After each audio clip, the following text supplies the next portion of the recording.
self-serving, persuasive talkers of everything and nothing. We are Conversation Con Artists. What's going on, people? It's your boy, Mr. On Point. And I wish that I was happy about anything as much as Bill Cosby is happy about being in prison. Bill Cosby is happy about being in prison? So he say, or his spokesperson. Whatever. I mean, that's a new one. Yeah. Had he been talking to the black community about ending up in prison?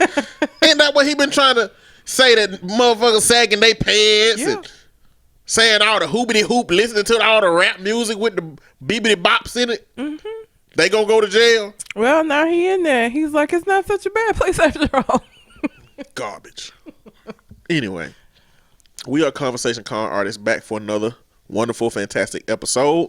You can find me, Mr. On Point, at Twitter and Instagram at Mr. MISTER_on-point. And I can be found at red_calamity. Also, we are still doing the listener letter portion of the show. So if you have a question you would like for us to answer on the show, you can send it to our Gmail account, which is conversationconartists@gmail.com. Or you can find us on Facebook, Conversation Con Artists, and send it to us that way. We have a couple of letters this week. We does. Now, we were supposed to have Colin on this week, but due to some issues with timing and travel and testing the sound levels and stuff, which we didn't get a chance to do, we're going to do that in the future. But we ready, Colin. We ready. We ready when you are. We ready. I'm really ready for that conversation. We ready. I am. I've never talked to him other than little messages. So that'll be cool to actually be able to have a conversation with him. It will be. It would be very good. So Colin sent us a letter 6 days ago. I'm right. Which usually means he's giving us commentary on an episode. Whatever. This episode got really good really quickly. Episode 170. I think there's a bigger conversation we can have, hint, hint, about people changing and evolving, and also the meteoric rise of the sensitivity and discussion of LGBTQ rights and the rightful normalization of people who are gay, lesbian, transgender, or queer in our country and worldwide. We can also talk definitely about Kevin Hart, who is trash, by the way, but about how he essentially co-opted the support and issues surrounding the attack on Jussie and uses him as a case study or example for bigger problems of self-perceived persecution or co-opting movements for personal gain.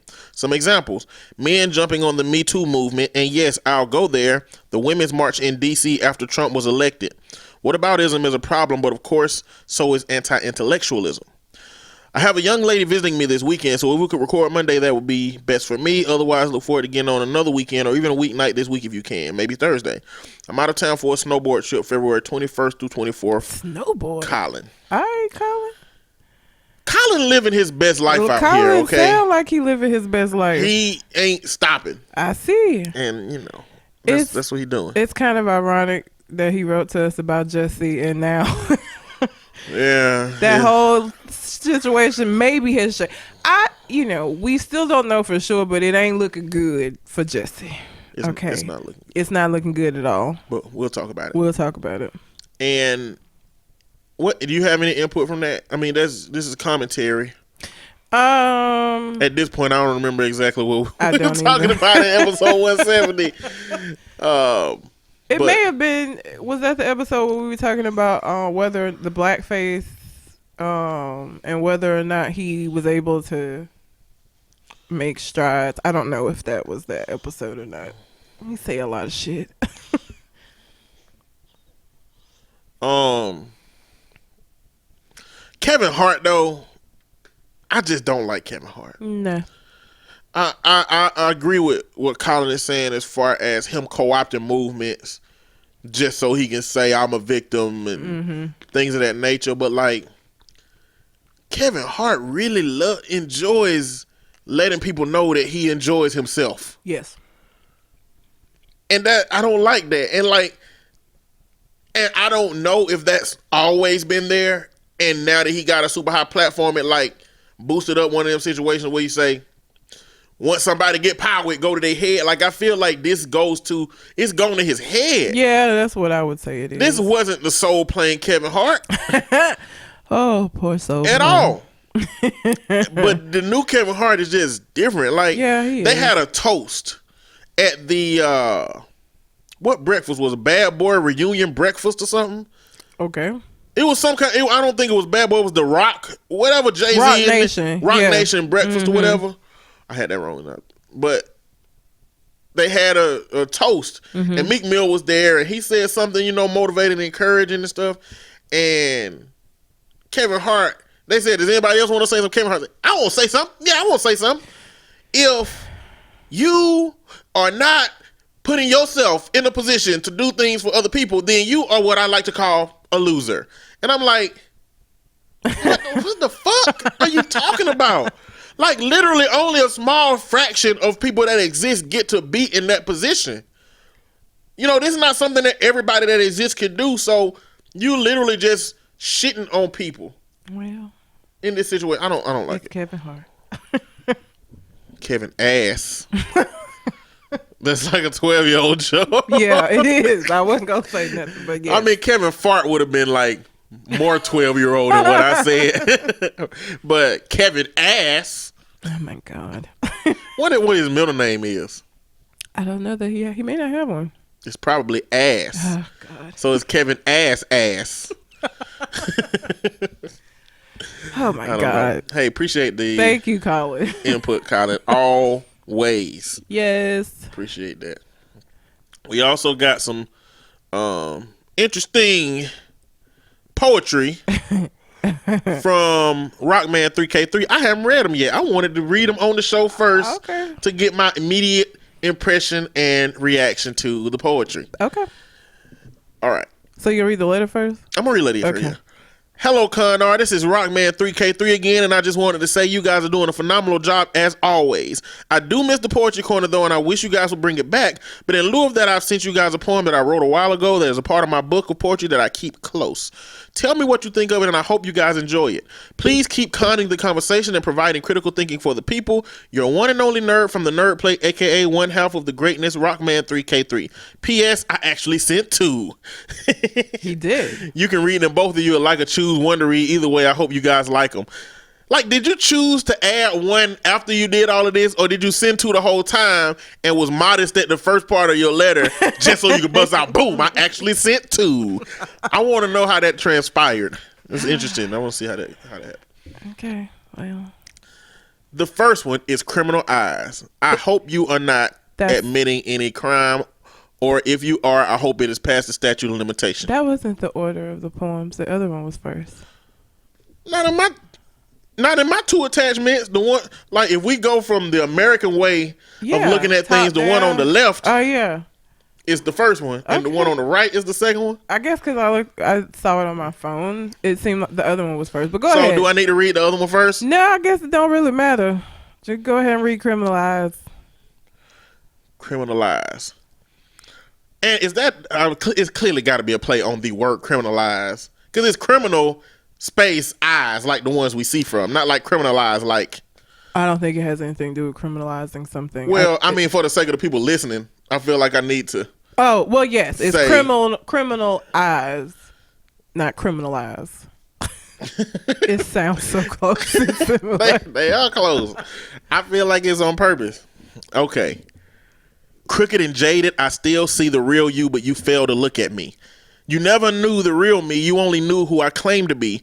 Unsuspected in a land of the superficial, how could you have known? Fools on parade, hiding in the shades of normality you couldn't possibly understand. The greatest magic trick of misdirection. The settle, the quietness, all delusions with collusions to undermine your perception of the truth.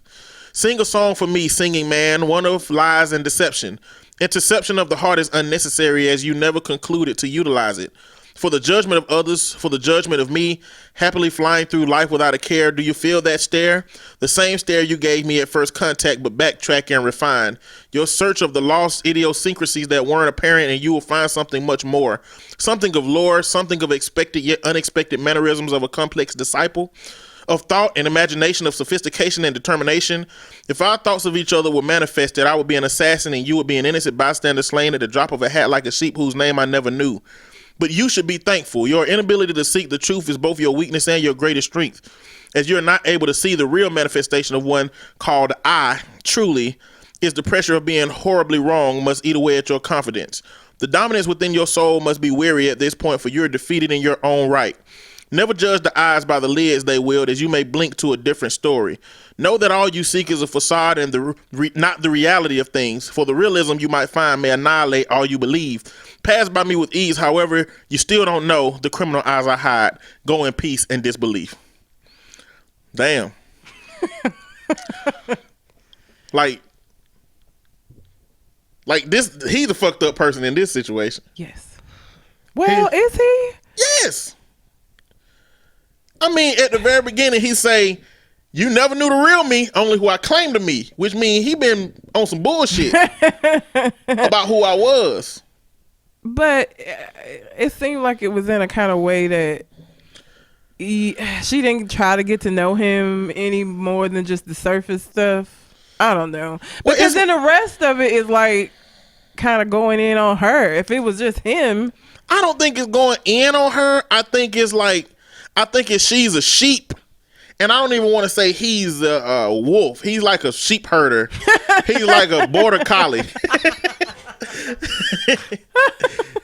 He's a border collie, and he's like, "Hey, sheep, go this way. Hey, sheep, go that way. Hey, you don't really know who I am." That's what I was looking like. It's like she's just clueless in this, and he's like a mastermind of her bullshit. Maybe. Because he said, "Your inability to seek the truth is both your weakness and your greatest strength." Like, she ain't even trying to find out. But that's why it goes back to, I feel like he's saying she never tried to get to know who he was. She just... You know. I can see that, maybe. But, I don't know. I can see that, maybe. I mean, he'll let us So know. what you're saying is this is a story of a man that is not happy that this woman didn't get to know him. Yes. But a part of it to me seems like it's intentional from his perspective. So I don't think the same person that can be intentional about not letting that person know them also criticize them for not getting to know them. I feel like we do that all the time. When you first meet somebody, you meet their representative. All of us send out the representative.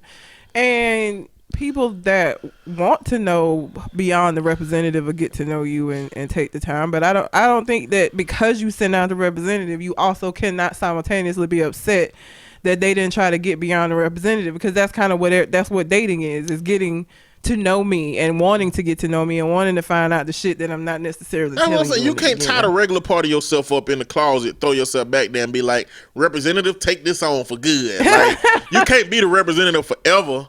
And if you're not exposing yourself in that way, if you're not allowing that person to get to know you, you can't criticize them not seeking to try to get to know you. Well, sometimes, I don't know, because, like, I can be that way as far as I'm not gonna do more than what I feel like is necessary. So, like, if you're not making an attempt, then all you gonna know is surface red. I'm not even gonna make an attempt to, like, put out anything if you don't seem like you want to know it. Like, I'm not gonna bother. If it seems like you just cool with knowing, like, the surface who I am and not wanting to get to know, then we gonna be acquaintances, and that's cool. But I'm not gonna force you to get to know me. If our thoughts of each other were manifested, I would be an assassin and you would be an innocent bystander slain at the drop of a hat. I don't know. It seemed like to me he's taking pride in, like, this position that he's in. He's like, "Ha, you can be sliced up at any moment." And by me. Like, and you don't even know. You don't even know what danger you in. Oh, yeah. Like, that's how it reads to me. Real G's move in silence like But it's like the name lasagna. of it is Criminal Eyes. Like, this man, like, he plotting. I guess he'll let us know. Yeah. And I wonder, is like, when you write, like, is this you? Is this a persona? Or is this just a contextual situation that you created a person that is not you to be in? Because I've written from all them perspectives. Usually when I write, it's from my own perspective. Very rarely have I written from a different perspective than my own, or from a different situation than what I've experienced. Because I feel like I'm best. I write best when it's some shit that I've been through, or when it's some shit that's coming from me, as opposed to like me trying to get into the mind of somebody else. I wrote a poem one time, and the dude I wrote about was so garbage. I was like, this can't be me. I'm not taking this on. That's an asshole. It was actually about somebody we know from AUM. Not surprising. He was the one I visualized when I was writing it. Basketball player? Of course. I mean, who else causes trouble at AUM besides the basketball players and the Sigmas? Yeah. Which there is high overlap. It is. Yeah. Anyhow. That's criminal eyes. All right. The next one is called End of the Page. Oh, Lord Jesus. Okay. End of the page. As I lifted the knife for the last time, I'm only interested in where this goes from here. Because, like, this is the first line. Where are we going? Anyway, sorry for that interruption, Cliff Rockman. As I lifted the knife for the last time, I asked if it was my time. Forgetting all of the love given to me by my loved ones and friends, my head began to spin out of control, out of fear, out of consciousness. Consequently, I wanted to die and leave everything behind me. The blind me could not see the rage for the depression. The obsession with wanting to succeed and become a more superior me unknowingly introduced me to a darker side. Not realizing all the rejection was of my own complexion of my thoughts, that the she love me's, the she hates me's. These bouts of logistics of love were all I had at one time, but I wanted to find greater understanding and then destroy my own standing. I couldn't find my dream, so I went looking for my destruction instead. And in all of the midst of death I saw in my life, and all the loved ones I lost, and I saw nothing but hell. I saw my family ripped apart with only scattered entails lying before me. After me, I thought the world would be better off. Without me, I thought it would be peaceful, so I held the knife firmly in silence. But then I started to realize how much of a coward I had become, becoming an invalid of the invalid, becoming an invalid of the invalid. I started to monitor the malice. As if looking for Alice, I began stumbling down the rabbit hole of a former life. I was beginning to realize why life was a fight to the finish and that I was losing purposefully.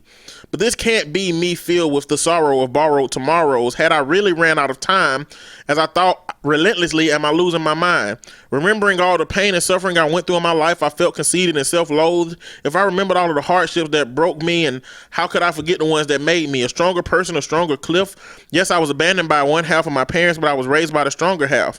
The have-nots who gave me blocks of hope. The could-nots who gave me the will of courage. The have-home that gave me the strength to hone all my abilities into the skills I need. I put down the knife and I cried at my weakness to defeat this. And then I picked up the pen and began to write. And as I raised the pen for the first time, I confessed to my series of poems, but I don't know. Maybe I'm no real poet. Maybe I'm just another serial writer. Okay. This shit started off rocky. Very. It started off rocky as hell. It did. In terms of like humanity. Because I write morbid poetry and like you can't give that shit to your people. Like you can't give that shit to your friends and your family because they gonna be having conversations about you behind closed doors. Like, the hell going on, Mr. On Point? Indeed. He wrote that poem about stabbing himself with a carrot. Now I know it's just a vegetable, but I mean, if you exert enough force on anything, it can kill your ass. So I think we need to talk to him about some carrots. I hate you so much for this carrot situation. It started off rocky. I feel like it's kind of one of those things where if you talk to survivors of suicide, that's what that is. Like, it's like, or suicide attempts.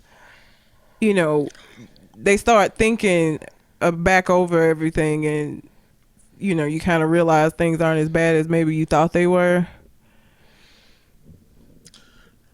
Do you ever have moments where you think like, what if I wasn't here? Not like I would like to get rid of myself, but like what would be the ripple effect of me not being here? Have you ever thought about like what it would do to the people you care about or the people you love, just for not a game's sake, but just has that thought ever came across your mind? It has, and normally what I feel like is that thought always makes me feel selfish because I feel like the people in my life would be sad, or they would they would miss my presence. Not because I'm this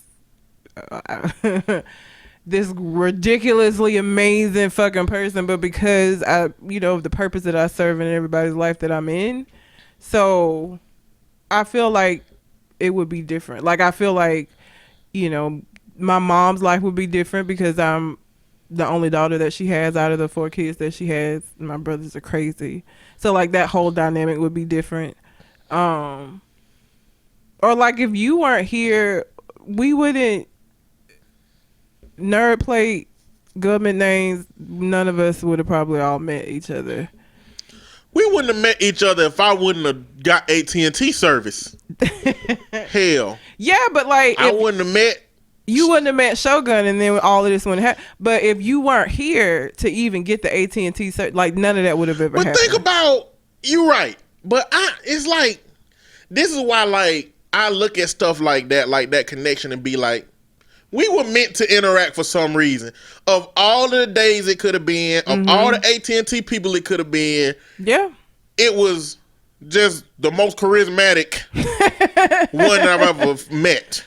Big dick energy. He gets so upset when we say that about him, but he got that aura. Like, go look at the Rick James skit. The part where they said, the part where it showed Rick James with that orange glow. Yeah, coming he was off like, of him. that is him. aura, it is him. It is him. He got that shit. He has whatever that is. And he's too modest to use it on purpose. But when he get ready to use it on purpose, it's going to be a situation. But can you imagine if he used that shit on purpose? Like, with how his life goes now without him even trying or in denial. Like it's kind of like if he realized the extent of his superpower, I feel like he would become a supervillain. He would be villainous as shit at that point. Like, I feel like he'll be like, we all get our thing when we're going out to eat and be like, hey, let's go get some food. Be like, okay, is it cool if I bring Rihanna? Like, what the hell? What kind of Rihanna? Are you talking about a person? Like the Rihanna? No, don't bring her. You can't come. Like, I feel food like is over. I ain't hungry no more. He would be villainous level. Like, he would just become a villain if he ever realized it. And he gets so upset when we like fuck with him about it, but it's so true. Well, I feel like people like Rihanna got that aura too. Like, yeah, we had a conversation in the group. Big dick energy is not. I mean, people get stuck on the dick part. It's not. You don't have to have a penis for you to have big dick energy. Rihanna definitely has big dick energy. She totally does. Yeah, that term is offensive, I presume, to men with little meats. Well, can a man with a little meat have big dick energy? I guess so, because it's not about. Because obviously nobody, Shogun ain't out here whipping it out for everybody. So I mean, it obviously is not based on dick size. Clearly, it has to be to some degree. It has to be rooted in the idea that I guess if you have a big meat, that there is a level of confidence that comes with that, and that I presume is what has deemed it big dick energy. Well, but see, here's the flaw in that. I feel like it's gonna be somebody out there who has big dick energy, and somebody's gonna be like, ooh, and then they're gonna realize that the big part is not. They did that to themselves. They shouldn't have been making all them assumptions, and speculation. Please. People do that. Oh, he got big feet, or he got big hands, or like people do that shit all the time with certain shit. So like that happens all the time. So I feel like somebody who thinks that big dick energy requires you to have a big dick is gonna come across somebody that's gonna disappoint them at some point. Because I feel like you can have confidence and be confident. I guess I don't know about dicks, so I don't know. I don't know how many little dick people are really confident. 4 inches is average. When I say that, niggas get so mad. Well, it's 5. I mean, who have you said that to? Like I took a human sexuality class in undergrad, and I learned that fact. And So I just started telling people. 'Cause Okay, so you just randomly telling dudes this. not like This dude, is not a dude that you was about to have a sexual interaction No. with. And he like around 4.9 and you like, it's okay. 5 is average. No, that would You have been gonna be involved in domestic violence after that. I would have been. No, it wasn't. It wasn't that. It was just like, cause I've always had like more male friends than female. I don't know why. It just kind of is the way. So like my male friends, I would tell them that, and they would get so upset. Like, no, it's like, nigga, she just taught me this in this class. Like, this is a scientific fact, whether you like it or not. You know what I learned? You know what I learned about big meats? I don't from know Lexington Steele. And I guess from the name you could presume that Lexington Steele is a porn star. Yes, he is. Yeah. On an interview, he was saying people act as if there is not an etymological. Now this is how he talk. Now you see him on the porn. What?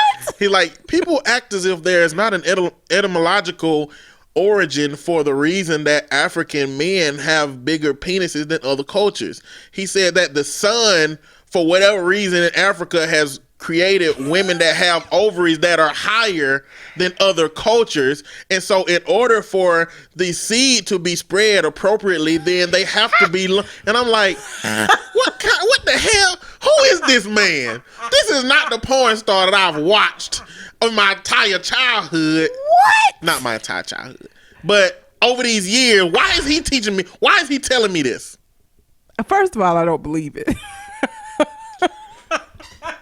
Because if that was the case, all black men would have. No, it wouldn't. No, they wouldn't. Why wouldn't they? Because penis is not something. Penis size is not something that would be, wiped out through evolution. Because it would still be used, and it still serves the purpose that it does of creating children. Yeah, but if what he's saying is that culturally, black women have higher ovaries further away. Not black women. I mean, he was talking about what he was addressing in that dialogue was this idea of the black male being over-sexualized, because when they saw black males, that's what they saw when they went to go pick them up in Africa. He was saying that it's not, and they correlated it with males being over-sexualized. They didn't look at the region and the geographical nature of why that might be a difference. Why is a porn star? He used to work on Wall Street before he was a porn star, actually. So he got sense. I can't. So I didn't go look it up, but I'm gonna look it up now though. I'm gonna go look it up. I would have to look that up for myself. I just can't. I don't care where he used to work. I'm not gonna listen to nobody named Lexington Steele. Sorry, not. His regular name probably Gary or something But no. I'm just saying.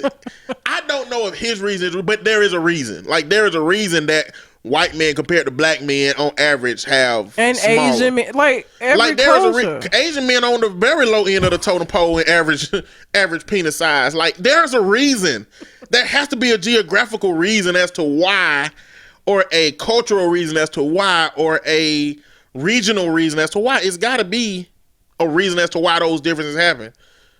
It's the same reason that everybody in all these different cultures got different color skins. The environment dictated how you were going to develop based on the needs of the region. But okay, I don't know. We look. We don't got to go no more deep into porn star knowledge than that. Thank you. Okay, we don't have to. And now I'm trying to figure out how we got here. I have no idea. From this man's poem. That was about slit his wrist. I have no idea.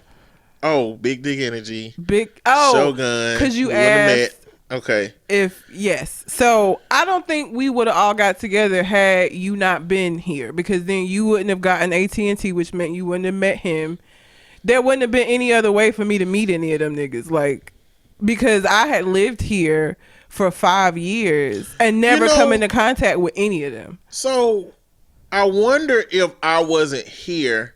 If I wasn't here, you and Cole Jackson would still have been in that pet store at the same time. But he wouldn't have knew who I was by my voice, because we wouldn't have had the podcast. He might have tried to holler at you though. I don't think so. He might have seen them red curls and your puppy. I didn't have my puppy with me. I was buying stuff for him. Oh, he said he remembered seeing your puppy on Instagram. On Instagram. That's right. But he would never have, like, none of that. He wouldn't have knew who I was. The reason why he even said anything to me, I later found out, he was creepy at the time, but I later found out because he heard my voice and my hair is I wonder pretty. if you would have a podcast. You wouldn't have a podcast. I would have probably started it like I did YouTube, and it would have went the way of YouTube. This is what accountability partner does. Gets you to 172 episodes without missing a week. Because without you, it would have been over with a long time ago. So, yeah, he wouldn't have knew who I was. Like, we would have been in there on the same day, but it would have just kind of been just the same way I pass by everybody else that I see. There wouldn't have been a reason for him to say anything to me. And I don't think he would have just said something just cause. I don't think that would have happened. So we would never have met. And even if I had met him, there's no guarantee that we would have snowballed into me meeting all of the rest of them, because it really wouldn't have been a reason for me to. So this whole little group we have going on wouldn't have happened. It wouldn't happen. But I do think about that sometimes. It's like, not in a suicidal type way, but it's hard to work with people who are suicidal all the time, and for me, and not think about like, what impact would this make on my family? What impact would this make on my friends? What impact would this make on my roommate outside of I pay all the bills? You know what I'm saying? Like, me and my roommate close, so that would be a situation if something happened to me or something happened to him for me. But like, I wonder that sometimes, like, yeah, what would be the ripple effect? Like, the immediate ripple effects is that, like, you know, he got to figure out how to pay the bills and all this stuff. But like, what about with my family? Like, who would it impact so deeply that like their life is messed up now? I'm not like, that happens. Yeah, if you lose, some people lose people and they never get back right. I feel like that would be my mom. Like, I feel, because I'm the only one of her kids. Well, now I can't say that now. My brother living back at the house. But me and her are probably the closest out of all of her relationships with her kids. So I feel like she would definitely feel that void. Like, she would feel that empty spot that I would leave. And I feel like she might go a little crazy. Just because it would be very different for her. So, yeah. But the poem gets to a point where it starts to recognize that, you know, I have things. I have people. I have love. But I think that this poem represents the duality that exists within people who are suffering sometimes. It's you know, when people want to commit suicide, you know, there is always a part of them that wants to live. Always. That part never goes away. I think that it's much, much smaller sometimes than it is in other times. Other times it's really big. Survivors a lot of times will say, you know, they wanted to live. It's at the point where they think it's too late. It's like when they jump off the bridge, as soon as they start seeing themselves going down, it's like, I want to live. And no, I know you want to live now, but like, you taking the steps. Yeah. But like, for somebody that does something that isn't like guaranteed death, when they survive it, a lot of times it's like they recognize at some point that this is not what they wanted to do. And it makes me wonder how many people that are successful in completing a suicide that had that moment of like, oh shit, I don't want to do this. But that can only come with those suicides where you got time to think about it. Yeah, like shooting yourself. When you jump off of something, or when you take pills or something like that. That becomes a situation where it's like they got time to think about it. And usually if you sit down and if you give yourself enough time to think about, you can arrive at that place. But I think sometimes people, because of where they are and how they feel, they don't ever get to that place. You know what I'm saying? Because they make the decision too early on in that process, and so they never get there. Have you ever watched a documentary about the Golden Gate Bridge? It's a suicide documentary. I knew that was a issue with the Golden Gate Bridge. Golden Gate Bridge is where, like, a lot of people they go. have suicide watch and suicide hotline phones like on there just to try to stop people from jumping off, because a lot of people go jump off the bridge. And you think that jumping off the bridge wasn't the issue, but like depending on how the water works, like there's a down current that when you jump down that far, it pulls you down under the water, and you're gonna die, and you're not getting out of it. It was one man who survived it. He jumped down, went into the water, and survived. And the way that he survived was that when he dived in the water, a seal or some local wildlife was circling around his body that kept the down current from pulling him down. And so he came up out of the water, and people saw him, and somebody came and helped him and got him out. But like a seal was circling around him that kept that current from, coming to him. And I was like, it's interesting to hear those stories, but like I said, it makes me think sometimes, what if, I was ever in a situation, or not if I killed myself, but even if I was just like a toilet seat from an airplane fell down and crashed on top of me. You in these like 0.00000000001% chance things that could happen. Shoot, that what happened in that show. Oh yeah, I remember that show. I like that show. She was dead. You know how she died? Yeah, because was it a toilet seat? Yes, it was a toilet seat from an airplane that fell down on top of her body. Yep. And she was in limbo with a bunch of I like that show. Yeah. Pushing up daisies is such a calloused mobster type way of looking at it. That come from is that phrase originate with like mobsters and stuff? Well, you gonna be pushing up daisies? Well, you don't push up. I think it probably came from the way that we bury our dead. Like, you don't push up daisies. The grave diggers push up. You know what I'm saying? When you clearing the land and digging a hole, like, I'm sure it don't have nothing to do with monsters. I feel like that has something to do with. I don't even want to be buried in a casket. Why? I just want to be thrown straight in the ground. I done had this conversation with you before. About being thrown in the ground? No, you haven't. I haven't. No. Why do you want to If I'm stuck in a box, how the fuck am I going to participate in Thriller? Imagine how many people was in boxes during Thriller that was just being on the thing like, hey, something's happening, we're alive, but we can't get out of this fucking box. I fucking hate you so You see the much. Thriller video? Them motherfuckers clawed right out of the ground. You and they started want dancing. to be buried in the ground because you are in the off chance that some Thriller shit happen. Why not? Why the fuck not? Because that's crazy. That's why.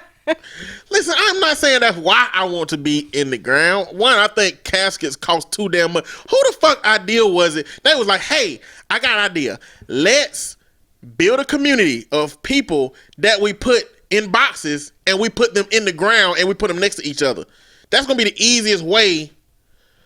Like, well, if something ever happened to the ground, like the ground unsettles or something, the casket's just going to rise up. That has happened in places, but I don't think it had. I think that came from people wanting to be. You can go graveside. You can go and visit the grave of somebody you love. You know where they buried it with their little whatever. And from an ID channel perspective, being buried in a casket helps preserve your body a little bit better, so that if a few years down the line they realize that the bitch you was with was poisoning the niggas she was with, they can come back and dig you up and maybe find out if you was poisoned too. They can't do that if they just throw you in the ground. Your body decomposes a lot faster. If I got poisoned, she got me. I don't no evidence. Fool me once, shame on me in this situation. I don't have her twice. I don't need no evidence. I don't need her to be. She got me. She was good. If she got me, she was too good. Well, but if she getting caught now, she ain't that damn good. If she got me, she was good. But yeah, my throat closing up. Bitch.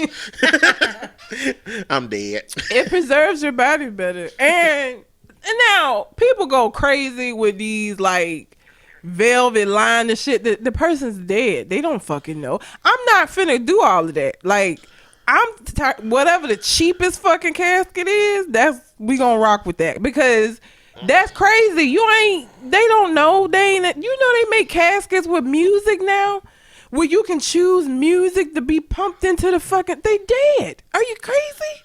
That's silly. That don't make no sense. But if Thriller was to happen, it would be good for them to have been listening to Thriller, getting they like dance moves together. Oh, I hate you so much. Do we have another letter? I just want to live long enough to see some cryo chambers or the Fountain of Youth or some of that shit come about. I'm not gonna be able to afford it, but at least I can die poor, knowing that rich people can be preserved. All right. That don't make no sense, but all right. We don't have a society where it's gonna have to be an uprising one day. It's gonna have to be an uprising. Like if rich people can just preserve themselves and come back in 100 years because they were able to freeze themselves and the technology brought them back. Mm-hmm. I don't know. That's weird. I don't know.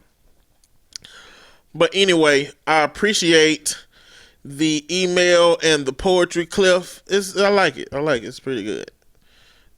Criminal Eyes at the end of the page. So was that all the letters? That's all the letters. Sweet. All right. Oh no, we had something from Mike. That's right. It was basically like dialogue between me and him about getting a microphone so that we can record with him. But you just wanted to mention. But I wanted to let y'all know that the UK version of Craigslist is called Gumtree, which makes me think of Red. Let me tell you the pathway. This is so ridiculous. Gumtree. It reminds me of the word gumshoe, which the black lady, I don't know her name, from Where in the World is Carmen Sandiego, used to call the kids that was on the show. And Carmen Sandiego wore what color? Red. Red. So for anybody who listens to our show that ever like, oh, they get down so many rabbit holes, this is why. Because this nigga's mind works like That's this. how it works. Because when he said that to me, I was like, what the fuck do I have to do with a gum tree? But it makes sense when he explained it. Weirdly Carmen Sandiego is just like a where in the world psychopath Wells Waldo. Sandiego. A psychopath. Because Wells Waldo is just like, hey guys, I'm just gonna hide in the audience. Can you find me? Look, I'm over here. Carmen Sandiego is like evading the police, the FBI, the CIA, Interpol. She like all over the place. I really feel like she's an assassin. They always show her standing on top of that building looking back with her little red coat swinging in the wind. Like that is like she's a Russian assassin. Yeah. Wait, what's the origin of the name San Diego? Where's she from? I don't know. San Diego. Maybe that was like a code name for her anyway. Nationality? Is that even a real last name? I feel like that was a code name. San Diego last name. I feel like that was a code name for her, and that her name was like probably some San crazy. Diego means a whale's vagina. What? You seen Anchorman? This ain't new. Oh, He was trying to impress her. Oh, yeah. And he said, San Diego means a whale's vagina. And she said, nope, it means St. Diego. The only thing when I think of Anchorman is when poor Baxter got bunted off the bridge because Carmen Sandiego is Spanish. She wouldn't get back in here if they build that wall. Donald Trump is trying to protect America from Carmen Sandiego. But Waldo just get to be in here being an asshole though. Oh my God. If you have a question that you would like for us to answer on the show, you can send it to our Gmail account, which is conversationcardartist@gmail.com, or you can find us on Facebook, Conversation Car Artist, and send it to us that way. I watched Abducted in Plain Sight. Okay, you gotta tell me what this is. It is a documentary on Netflix about a family. So it's just about one family, like it's not a series of things. No. Well, it's a series of kidnappings that happen within the same family. Okay. It's about this family in the 70s whose daughter got abducted twice by the same man. Okay. Are we sure they weren't paying? No. They weren't paying him to pick up their daughter to babysit for extended periods of time? No. That didn't come out? No. So he legitimately, like, had some candy in a van. Well, he had some candy that was sleeping pills, not a van. That ain't no damn candy. He said it was. Or Did the 12-year-old take the candy? Yes. When the girl was 12? She was 12. Yes. When I was 12, I wish a motherfucker would tell me some sleeping pills was candy. I'd be like, niggas don't look at no damn candy. And even if I was naive to take it, I'd be like, damn, this don't even taste like candy. This ain't sweet, ain't got no sugar in it. I'm getting sleepy. What's happening? And then the next day, I wouldn't take the shit because it wasn't candy. Like, he could only give me one motherfucking time. He could only give me one time with that shit. This family was, all of them seemed slow.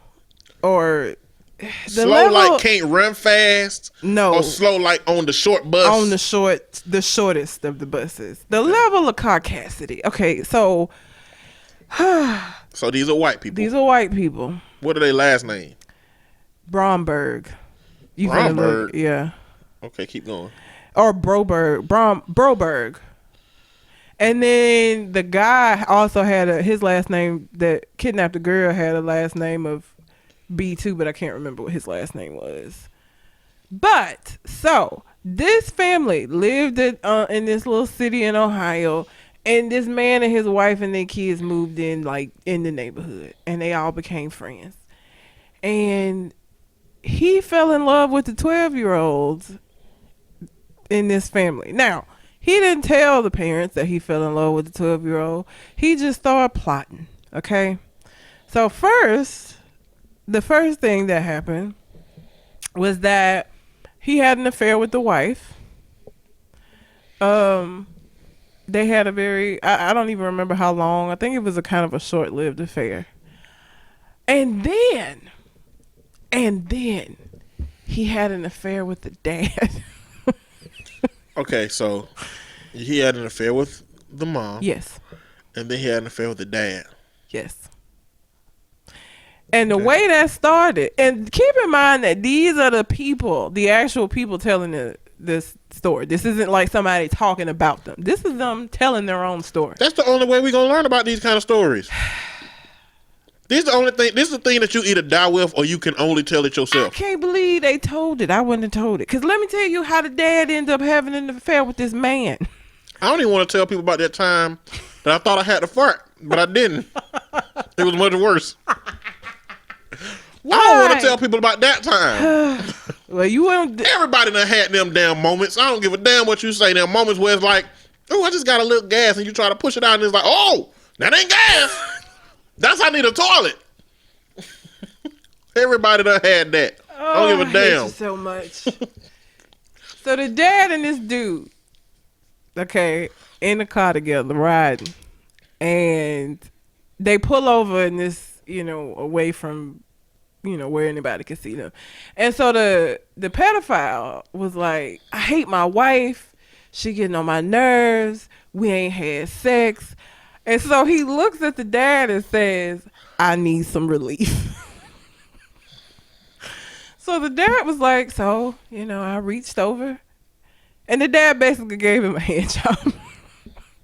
And that's all. Like, he didn't force, like, the dad. This is the dad telling him. All he said was, my wife, I hate my wife, and I need some sexual relief. Can you help me out? Okay, so are we dealing with a dad that's all the way gay and a man who is just a little convincing? Or are we talking about a dad who is very little gay and a dude that is just really, really convincing? I guess charismatic. I'm not really sure. The way they trying to make it seem is that it's the latter, not the former. That he was a little gay and that this guy was just so charismatic that he was able to victimize this whole family. He got the wife to have a relationship with him. He got the husband to have a relationship with him. All of this though is his diabolical plot to get to this 12-year-old that he really wants. He did all of this with the goal being a 12-year-old. So you know how bad toxic masculinity has worked on me, and misogyny and sexism. I don't even want to hold an empty toilet paper roll because it's a cylindrical object that reminds me of a meat that's bigger than mine. Okay, so I look at it and be like, no, throw it away, just get rid of it. But this man, I don't even want to hold the cylindrical object. But this man who is married riding in took the car. the bait to give a hand job. Let me tell you something, okay? If I was riding in the car with my homegirl and we riding and she talking about her man and how she hate him and blah, blah, blah. Because women do that. I'd be like, all right, cool, whatever. I'm going to keep driving.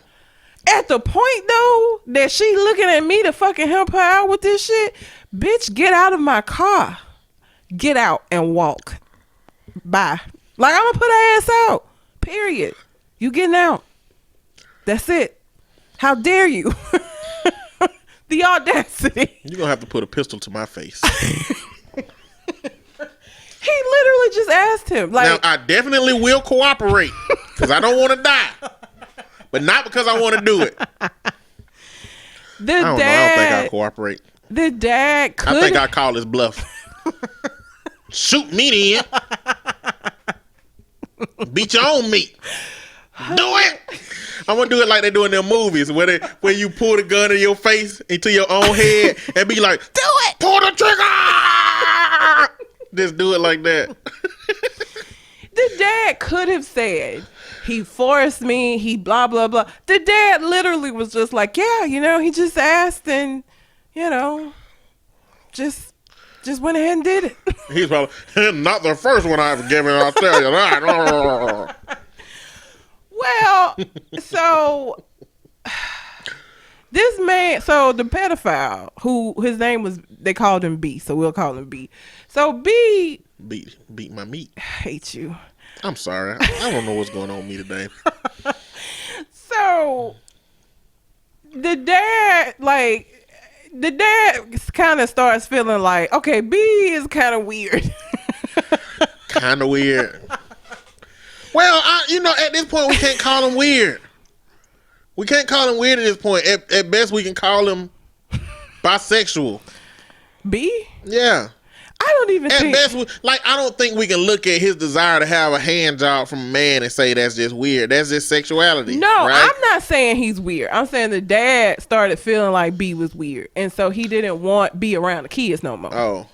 So dad goes to work. Mom is at home. B come over and say, hey, can I take Jan to horseback riding or some shit? Now, who was Jan? The kid? The 12-year-old. And mom at first was like, well, no. He's like, I'll have her. She gave some reason why. And he was like, well, I'll come back and get her at this time. It'll be fine. Mom lets her go. B don't bring her back. Dad comes home. Jan ain't there. Mom tells dad what happened. Now you would think that this family would call the police and report this shit because their daughter's missing. But they don't. They call B wife. B wife come over. They like, we don't know where they are. And this is in the 70s, so it isn't like you could just hit up cell phones and shit. So this was in the 70s. This is in the 70s. Okay. It makes a little more sense now. Does it? Why? Yeah. Why does it make more sense? Because if I'm a grown man in Walmart and a little girl drop her teddy bear on the floor and I pick it up and start to take it over to her, I'm getting my ass beat. I'm trying to be a good Samaritan. Like today, you can't even look at a child. Yeah. If the daddy of a child see you look in a child's direction and think you looking at that child, the police is going to come get you. And I'm a black man in America, so that ain't going to turn out well for me. True. I just need to cooperate and go with them. Well, so they call B wife. B wife come over. They're like, we don't know where they are and we're going to call the police. And B's wife was like, no, don't call the police. I'm sure they'll turn up. These motherfuckers waited a week before they called the police and reported their daughter missing. A whole goddamn week. Meanwhile, B then took the daughter to fucking Mexico because the wall wasn't built yet. And married married her. But before he married her, this is what he did. He gave her sleeping pills, so when they got down to Mexico, she was already knocked out.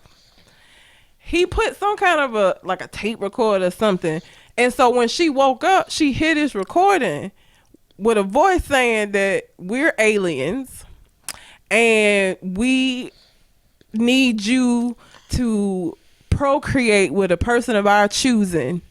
And if you refuse to do this, we're gonna kill your dad and we're gonna use your sister instead. She had a sister? She had 2 sisters. How old was the sisters? One younger, one older, but he felt he was in love with Jan. Like, it wasn't nobody else for him but Jan. So she believes this. She believes the alien story. B is like out in the little living room part of the hotel room. So when she go, he all beat up and he telling her like, yeah, the aliens, blah, blah, blah. Like, we got to be together. So he marries her. And she believes that this is really what the fuck is supposed to happen. I'm not going to use the whole show to talk about this shit, but it goes down here from there. Long story short, though, they get the little girl back. She acting weird, of course, because she was told not to say anything about the aliens and all of that shit. The wife has a second affair with this nigga. After all of this? Yes. And he ended up abducting this child again, and this time she was gone for way longer. And he had like enrolled her in school in California and all kind of shit. So the end of the documentary ended with him finally in 2003 being convicted. I don't even remember what the charge was, but he took the coward's way out and killed himself. So he died.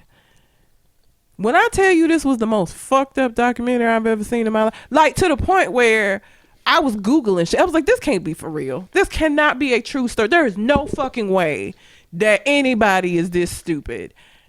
There's no way. You as a therapist will appreciate this part. I think it was after he abducted her the first time, he was supposedly went and got help. He told this family that he needed to sleep in the bed with their daughter 4 nights a week because his therapist told him he needed to do that and journal it, how he felt sleeping next to her. Was this a Mexican therapist? I don't. He never said. But they let it happen. They believed him. It was like, all right. So for like 4 weeks, he slept with their daughter. I don't want that last statement to sound racist. I don't know why you was. Where were you going with if they were Mexican? Well, they let them get married in Mexico. They let them marry a 12-year-old in Mexico at 12. Yeah. So I imagine that marital counseling in Mexico can involve a 12-year-old. So no, this was back when he got in the States. Like his own personal therapist dealing with his own personal issues said that he needed to sleep in the bed with her, and their fucking parents bought it. Like when I tell you these were the 2 dumbest motherfuckers, maybe he didn't tell the therapist it was a 12-year-old. Maybe he said my wife. It wasn't no therapist. He lied. He didn't go to no damn therapist. Maybe he did. That nigga didn't go to no therapist. He just, look, at the point that you done been able to get the dad to give you a hand job, you know you got some patsies. You know you can tell them whatever the fuck you want to, and they gonna buy it because they been buying it. At that point, he knew he could do whatever the fuck he wanted to do. Was that the only thing that happened with the dad and him? I don't think so, because the reason I say that is when they brought the little girl back, when they called him the first time, and they had brought charges against B. His wife came over at one point and said, if y'all don't drop these charges on my husband, I'm going to tell everybody about the homosexual relationship that your husband has had with my husband. So I feel like it was more than just a hand job. And I mean, does a hand job itself qualify a homosexual relationship? I mean, you got to think about in the 70s, I'm sure by community standards it would have. Absolutely. Yeah. 2 men wearing the same shirt in the 70s was a homosexual relationship. But they, like, at this point, your reputation is more important than your. They let that shit ride. Like they dropped the charges because he said that shit. Like you really gonna let him blackmail you with this shit, bro? When I tell you, it was. I couldn't stop watching it. I hated it, but I couldn't stop watching it because I wanted to know how it ended. And so I'm sitting there mad for an hour and a half. I hate that word. What word? Blackmail. Why? Because the level of shenanigans that's going on in here, it really should be white male. Like, I really feel like the word should be white male. Like, don't make me white male you, which is essentially fuck your life up. Because colonialism, British Empire, that's what they did. They white mailed America. The levels of They white mailed caucasity, everybody. and it's like the levels of. And let me just say this. I'm not gonna sit up here and act like black families don't have bullshit, because most of the time in black families it's a relative that everybody know about, but don't nobody really just ain't gonna lock his ass up. But they just don't. Are them kids in there with Bill? Get them girls out of there with Bill. Like, that's what we do. We don't. But so I'm not gonna act like we don't have, some issues with pedophilia within the family. But this whole thing was so fucking ridiculous. My God. Like, at no point did these parents think about their daughter. They both was trying to save their own ass. Like, and one of the things they kept saying is that they had never heard of like a grown man being interested in a child, and so they didn't know about pedophilia. I don't give a damn if you don't know the terminology to put to it. If a grown man got too much interest in a fucking child. It's the 70s though. I don't care.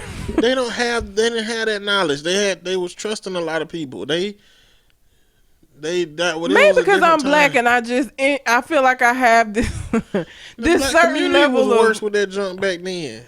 What you have is a 2019 understanding of how we deal with that issue in 2019.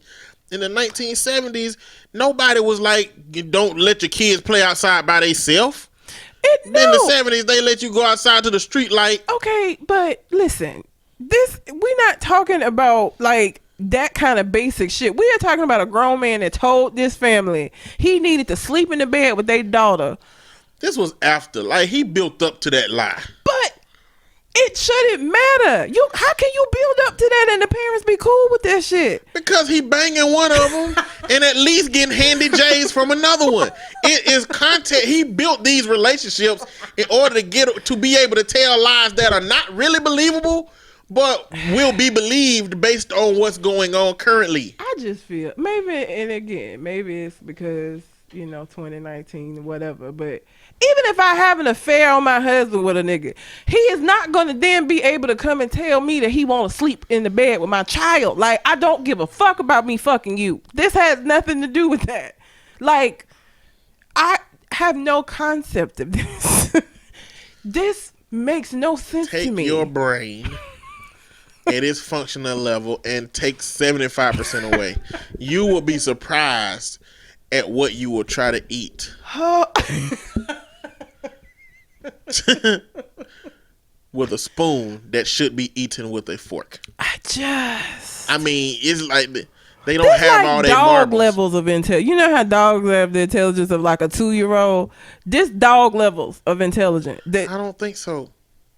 Am I being too harsh on the dogs? Yeah, I bet a dog won't eat no damn pill that you call candy. He gonna spit that shit right the fuck out. Listen, let me tell you something. When my dogs need to take medication for some shit, do you know how hard it is to get these niggas to take this shit? Even if I put it, they have these things called pill pockets, which are like treats that you mold around the pill. Remy don't really do that.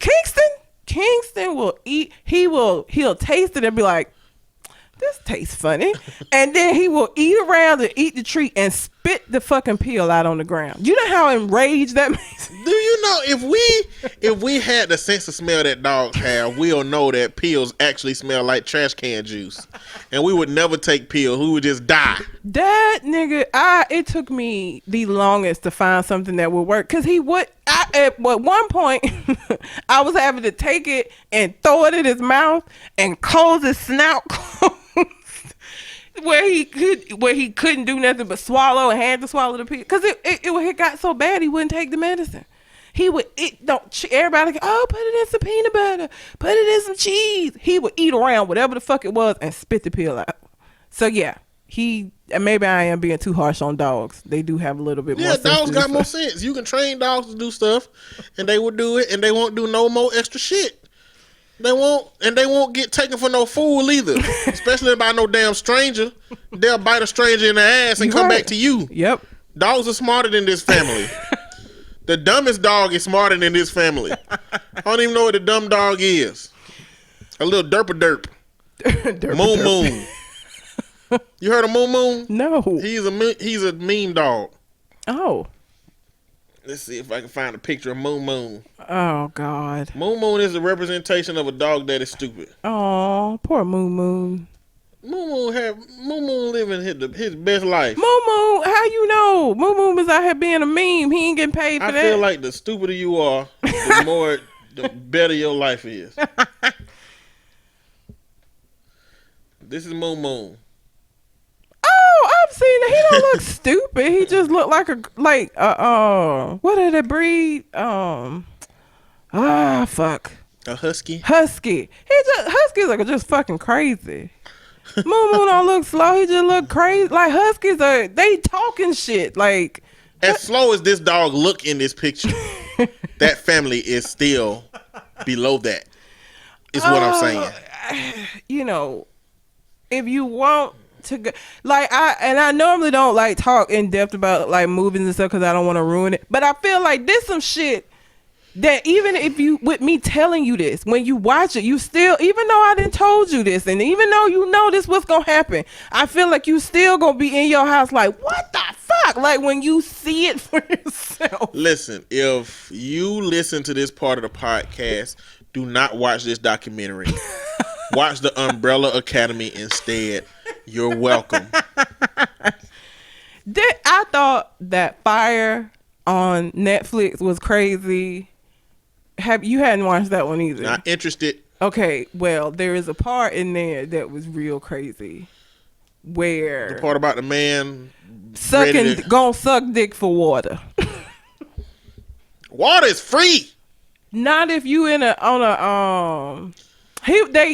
was stuck in customs. So to get it out of customs, the dude over the Fire Festival was like, "Hey man, I need you to take one for the team." You know what the craziest? Because I've heard this part because the dude became a meme and everybody. But you know what the craziest part about this is? The dude who asked him to do that didn't even conceptualize paying for the water. No. The first thing he thought in his head was, you know what? We can get that from sexual favors. That's a good idea. This is why he finna go to jail. Well, no, he didn't have the money. Like at the point that this had happened, this was like 3 days away from the Fire Festival supposed to be. They ain't have nothing the way it was supposed to. He had used all the money, didn't have no money. So he probably would have paid for it had he had the money, but he wasn't able to pay for it. So for him, it was like, okay, I can't pay for it, but we need this Evian water though. So what I'm going to need you to do is I'm going to need you to go and get fresh as possible. And I need you to go over to this custom agent's house and suck his dick. So we can get this water. And I thought that was crazy until I watched Abducted in Plain Sight. And now Fire Festival has dropped in the level of craziness that they let this white man, ain't no black man ever in nowhere would have been allowed to do all the shit that this white man did in Fire Festival. Like, if you watch that documentary, the shit that he was telling folks and they were just rocking with it because, okay. Like, wasn't nobody checking shit. Wasn't nobody like, let me see some evidence of what you saying. People was just throwing money at his ass. They was on that R. Kelly, I ain't checking your ID type shit. Basically. Just throwing money at him. No bueno. So, I just had to talk about that because I'm still shell shocked, and I watched this shit last week. So yeah. You know what? Oh God. Colin Kaepernick came up with a deal with the NFL. Okay. An undisclosed deal. So the lawsuit was going on about them colluding against him to keep him out of the NFL. And of course, in recent days, the NFL settled that. It's like, we don't want to go through that. Let's just settle. And Kaepernick got a sum of money for it. The only thing is, imagine he can never talk about this ever. there got to be some kind of conditions. Oh yeah. So I imagine we'll never see that settlement number or how much he got or what's written in it or how it's going to change the NFL or whatever. Sure, it came with a gag order. I'm sure it did. But I wonder if that means he's going to be able to talk about the NFL at all. Like, will he be able to talk about that in any of these like speeches he give or anything? I wouldn't imagine that he wouldn't have agreed to it if it was just all encompassing where he couldn't talk about shit ever. Like if the NFL came into the room like Birdman came in Breakfast Club.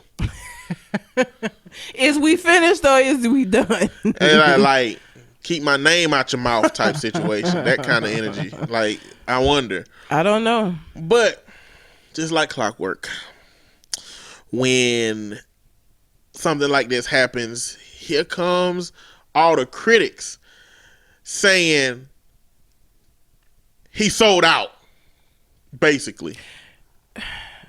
But do they not realize that the end result of this trial, had they not settled out of court, would have still just been them paying him some money?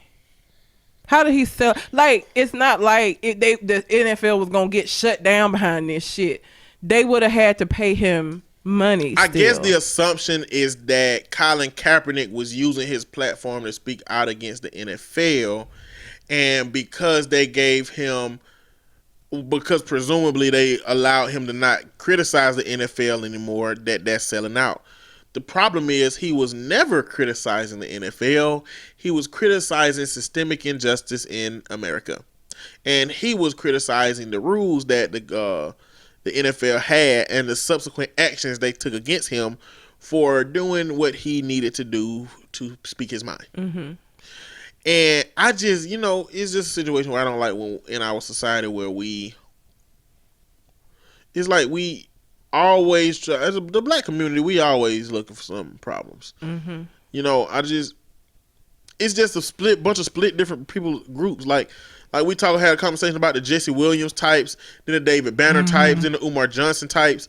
Like everybody's trying to get to the same destination, but albeit we all have different journeys to get there from our own perspective of how to get there. Martin Luther King and Malcolm X, post Malcolm X had similar destinations, but the journeys and the ways that they thought that you get there were different.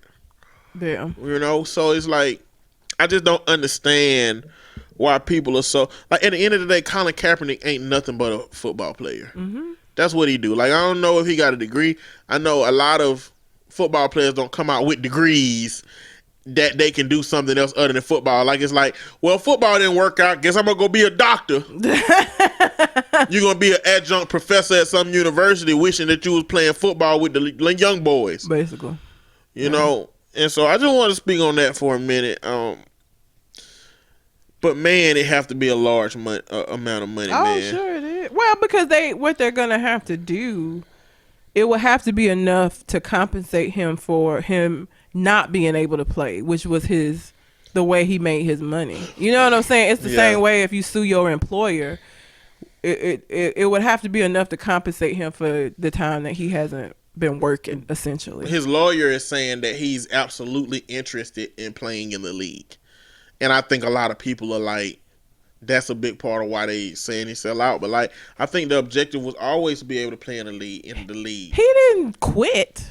They just didn't re-sign. Like, you know what I'm saying? Like, it ain't like he was like, fuck this injustice of the NFL, I'm quitting.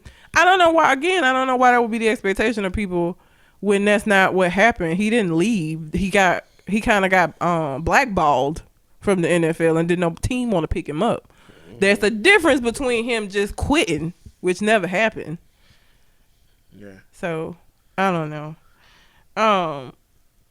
There is, and the only reason I want to talk about this is just this toxic, it's hard to say, masculinity, and just the entitlement that some men feel they have to women in general. So there's this you don't own me. There's a meme, I don't know what you would call it, going around where this girl posted a voicemail that she got from a guy. She gave him her phone number. He texted her. She didn't respond. One night, when she first gave him the number. And this, I'm gonna play it. This is the voicemail that he left her. Hey, this is Melvin. I texted you last night. You never responded back. If you didn't want me to have your number, then why did you give it to me? That was kind of like dumb as hell. You seem like you one of these little young, dumb-minded broads. You got your little rinky-dink minimum wage job at Marshall's, and you think you the bomb and ain't even a firecracker wearing wigs like you some 90-year-old lady with no hair.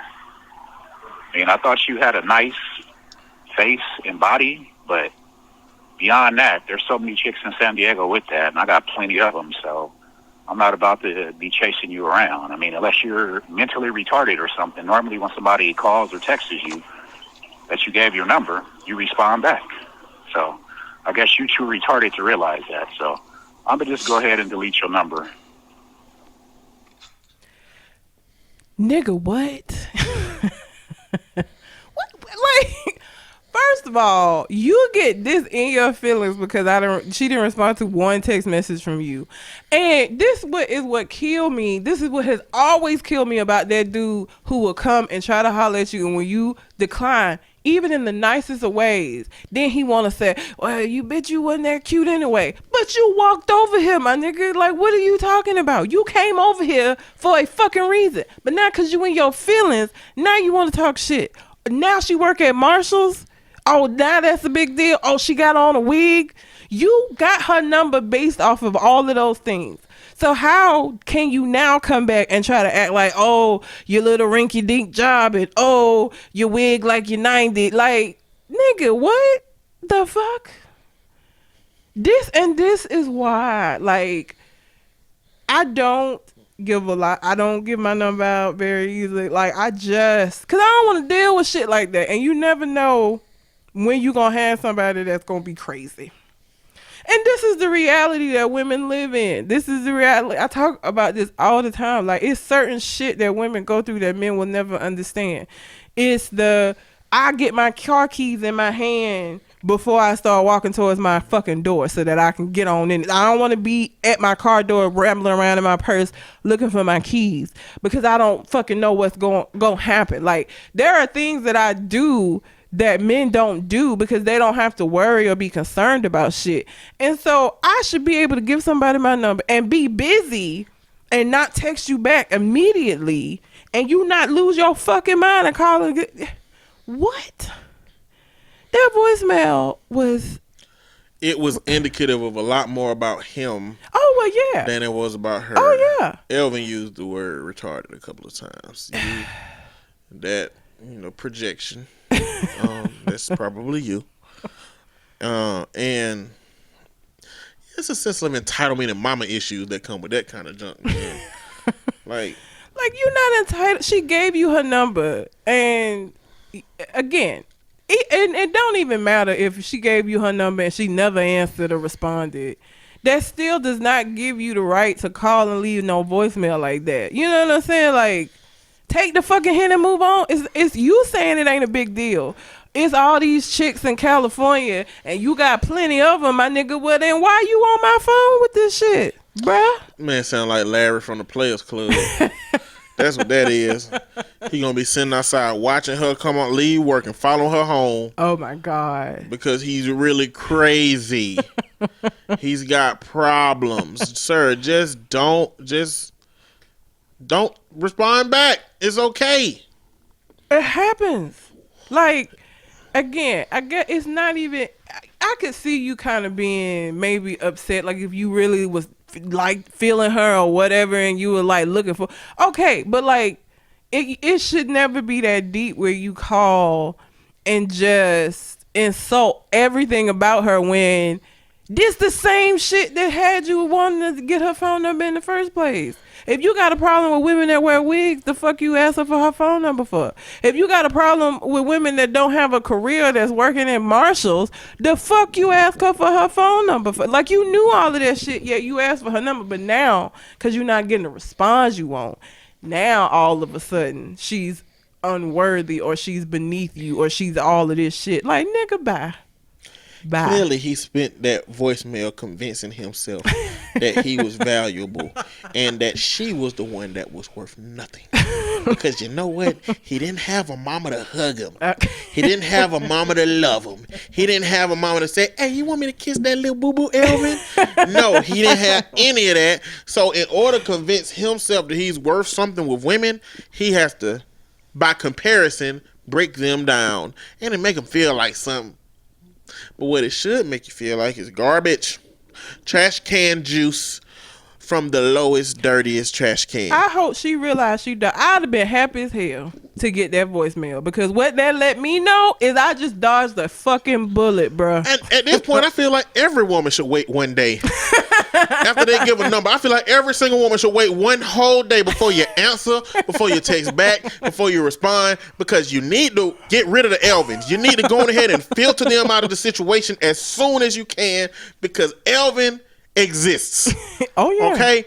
In bulk. He does. Like our society got the Sam's Club of Elvins out here. Fucking Costco level Elvins out here. You can get 12 Elvins in one goddamn place if you're in the wrong kind of place. True. Like, I hope she just knows she dodged the bullet and that this was a blessing for you to realize, oh, okay, you crazy. All right. You know, it's funny that dodge the bullet is an old saying when the Matrix didn't even come out until the 90s. Who was dodging bullets before the Matrix? Who is really realistically in real life dodging bullets? Fast enough to dodge a bullet? I don't know. How is that an old saying? Who has ever dodged a bullet? I really want to know. This saying has been around too long, and guns have been too fast and too powerful to believe that people have dodged bullets enough out here for this to be a saying.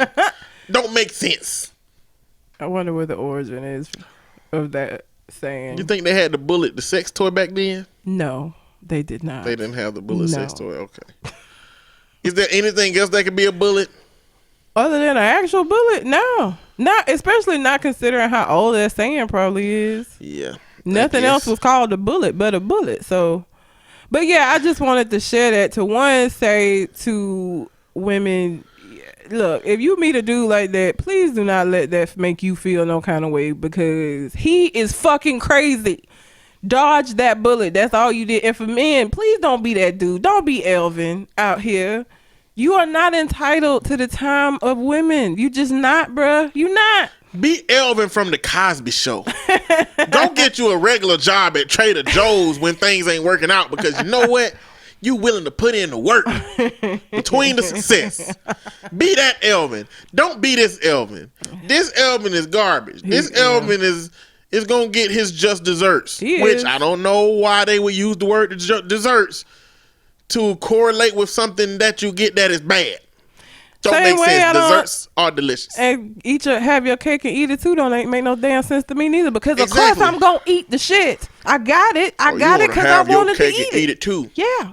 Yes. I do. Yes, I do. That's why I ordered this cake for me to eat it. Eat it. What the fuck? I made it so I can eat it. Why would I make it and just let it sit here? The fuck? That never made sense to me. That saying never made any sense to me. I don't get it. What am I talking about next? Let's see. Let's go a little bit different.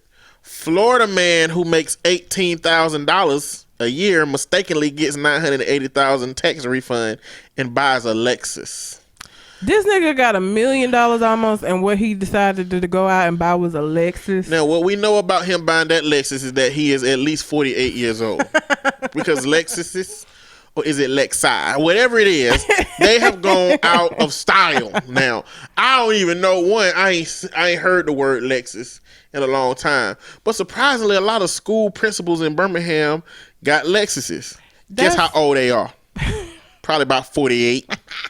Because for them, that's a luxury vehicle. I mean, a Lexus is not cheap in comparison to some other vehicles. And it's still a luxury vehicle. It is a luxury. But like, you got $1 million. $980,000 is $20,000 away from $1 million. You bought a Lexus.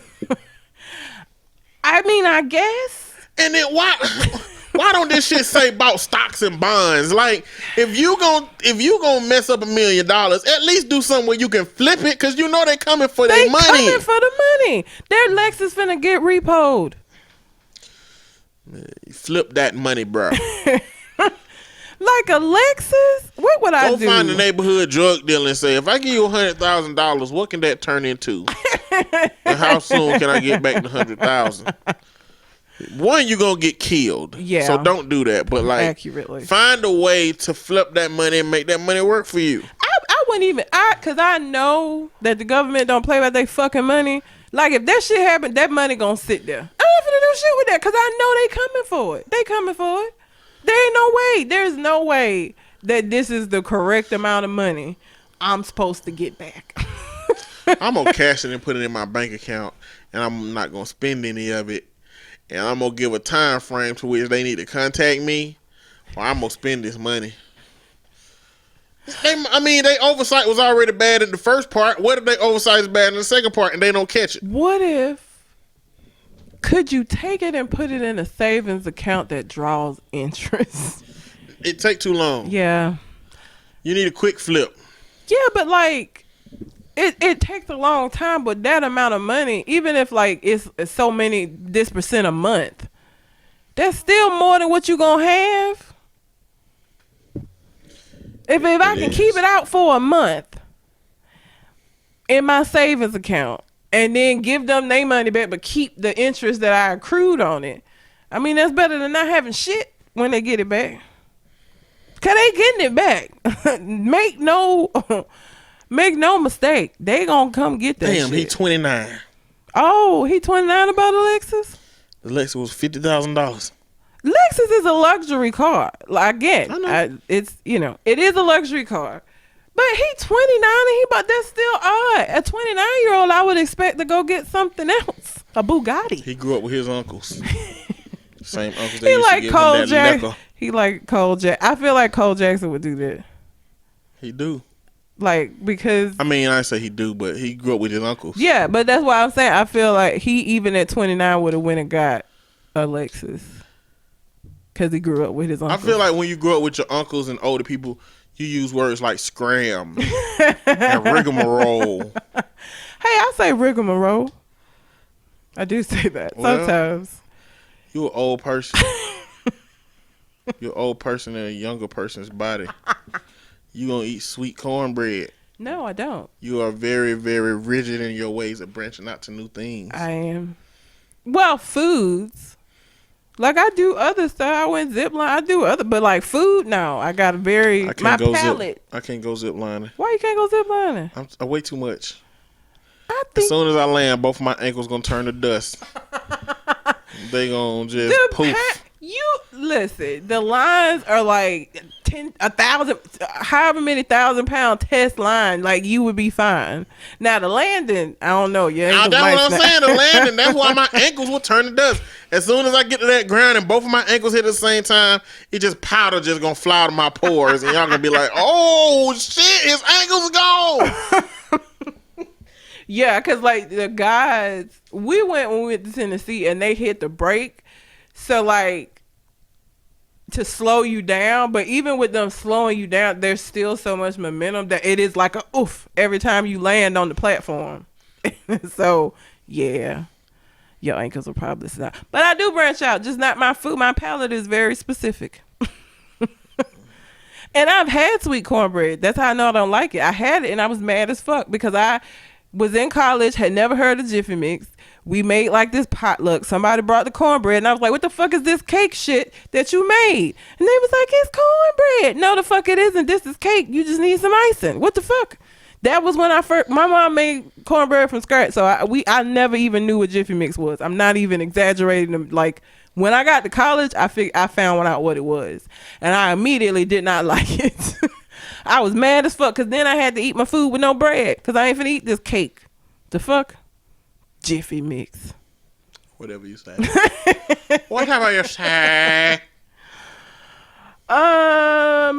Let's see. Mystical's gonna be out here with his dick in his hand again because I hope not. he's I been don't want really to see that.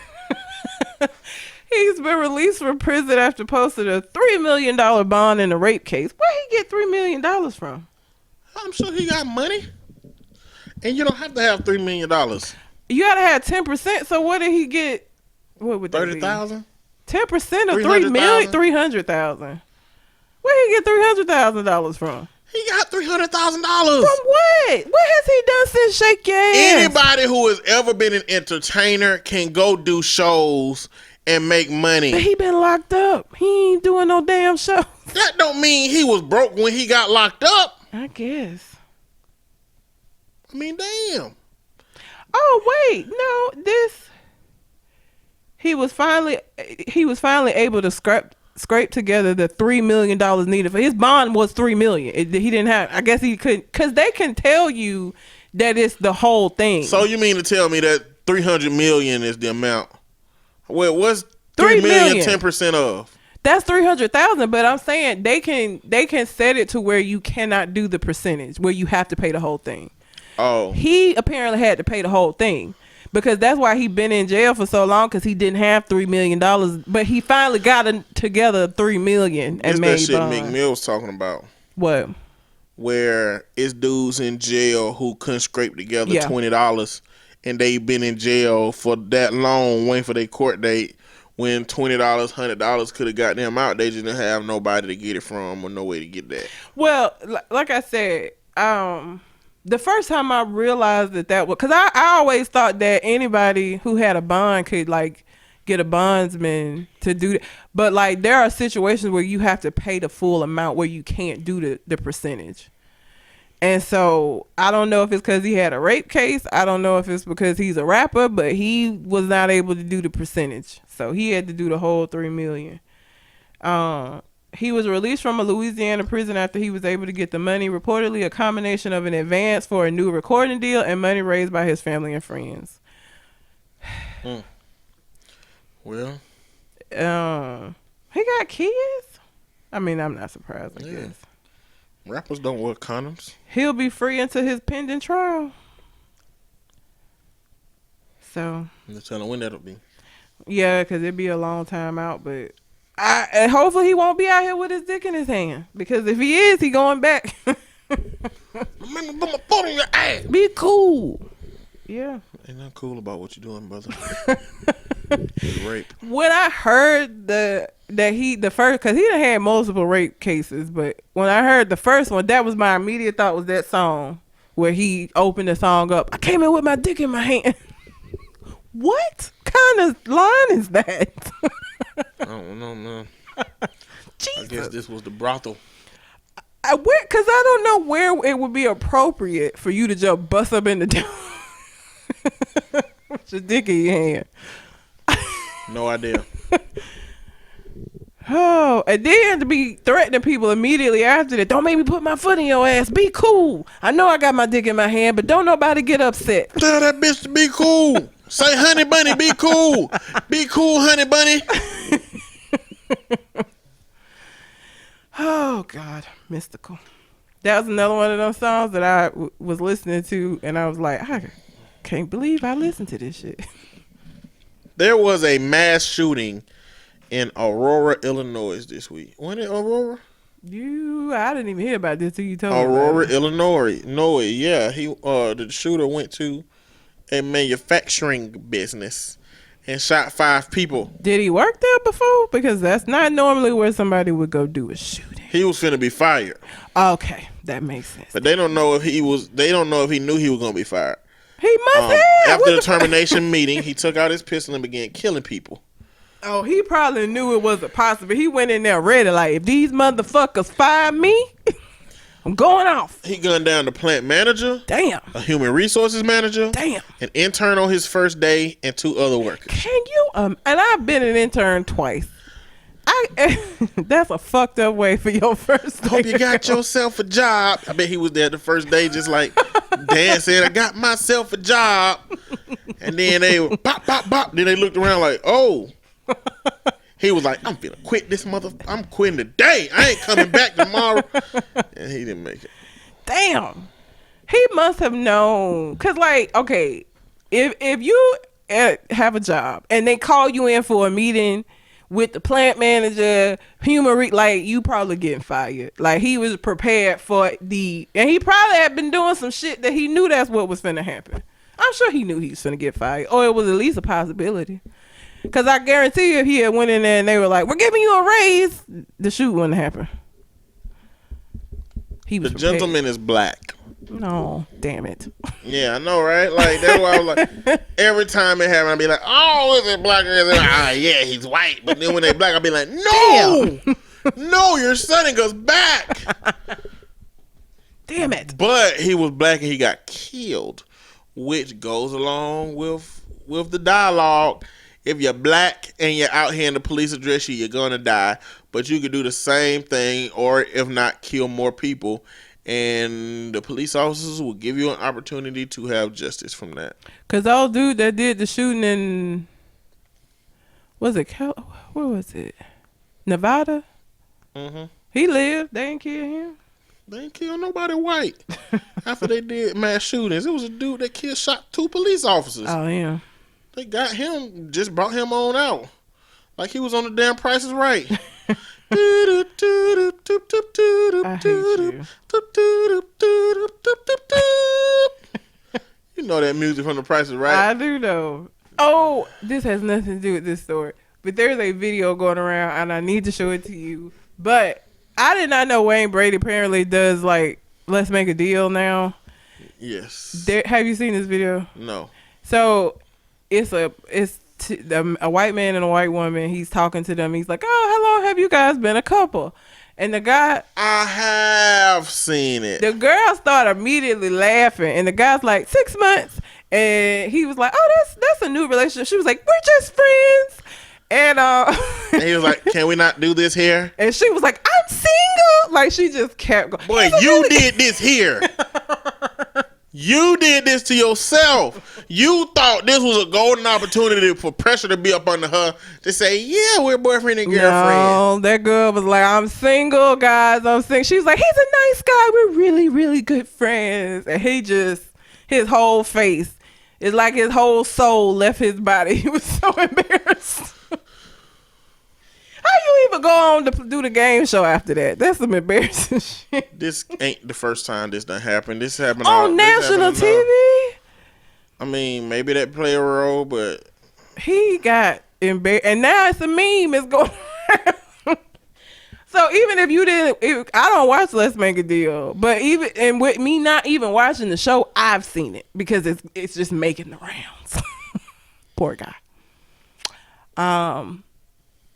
Yeah, I just that shit was, and the girl wasn't even. Oh, let me not say that because I was gonna say she's not that cute, but let me not be that person. let's talk about Jussie Smollett. Damn it, Jussie. So apparently, what's coming out now about Jussie is that one, he said it was 2 white guys wearing "Make America Great" hats. Even though they had on ski masks and stuff, he could see their skin. But what has come out is that it was in fact 2 Nigerian men, 2 black dudes, and Jussie wouldn't give them his phone for the long, and like he finally handed it over, but they're saying that it seemed like some stuff was deleted before he gave them his phone. And just all these inconsistencies in his story. And so now it's looking like Jussie made this shit up. It is starting to look like he made this stuff up. And like one of the guys was his personal trainer. Really? Mm-hmm. I didn't know that. Mm-hmm. Why would they do that? How many stupid people do it take to screw in a light bulb? If he offered them money, I mean, maybe Do they not understand that police actually know what they doing? They probably thought they weren't gonna get caught. Why would they think that?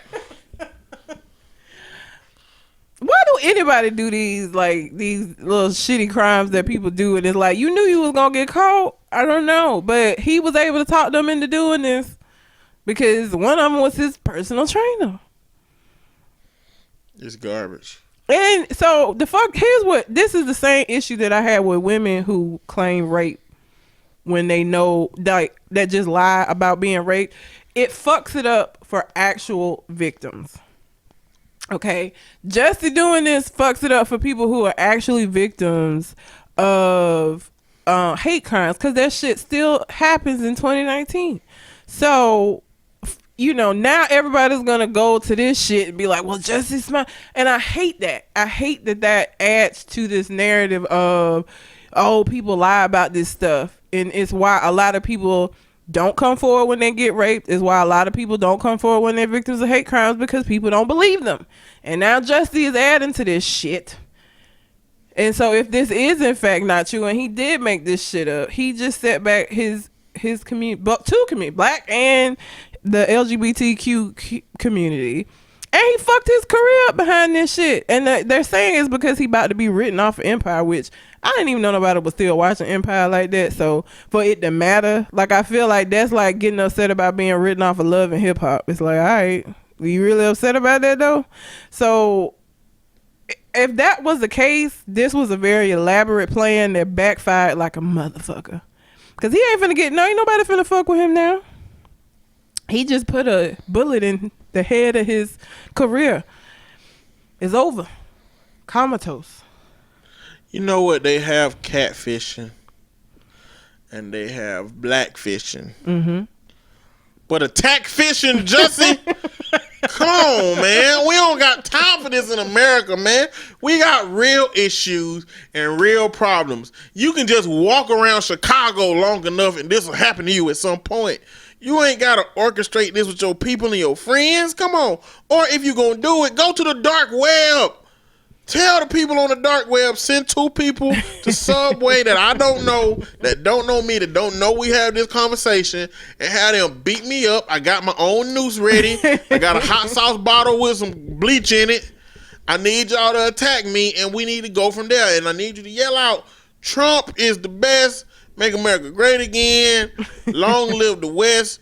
Negroes all die. Like, we need you to say, like, he literally went and got people he knows and said, I'm orchestrating an attack on myself. All right? Well, even the Trump. Want y'all to participate. The Trump shit is that also for his supporters.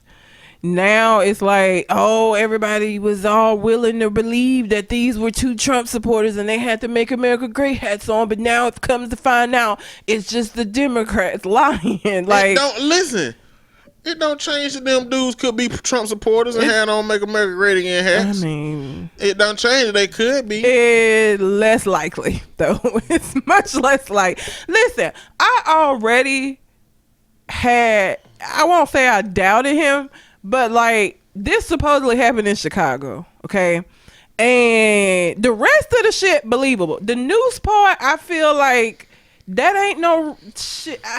That's some Southern shit. I feel like if somebody in Florida, if this happened to somebody in Florida and it was a noose, or if this happened to somebody in Atlanta or Mississippi, I'd be like Tennessee even. All right, I can see that. Chicago and nooses though, that already I was kind of like, that's odd that far up north they doing shit with nooses. That's not really, you know, to Make America Great hats, absolutely. The racial slurs, possibly.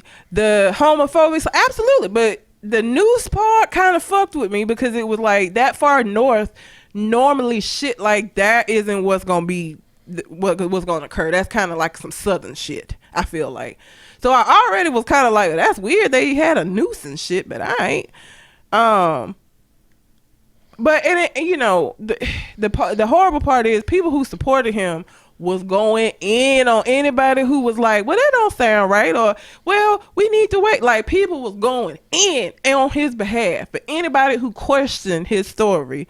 And now you didn't spit in all of them people's faces, basically, Jussie, with this bullshit ass, oh, God. And, like, have you seen the 2 guys, the 2 black guys? Ain't nobody with no, you not gonna mistake them for no 2 little white boys with Make America Great hat on. Like, ain't no mistaking them. They was 2 niggas, obviously. So, like, it just ain't looking good for Jussie. I'm gonna say that. And fuck him for that, because again, this just makes it harder for the people who are victims of hate crimes, whether they be race-based or whether they be sexual orientation-based or whatever. It just make it harder for them people because you out here lying because you don't want to get written off your fucking show. Bitch, bye. I hope they write you off faster if this shit is a hoax.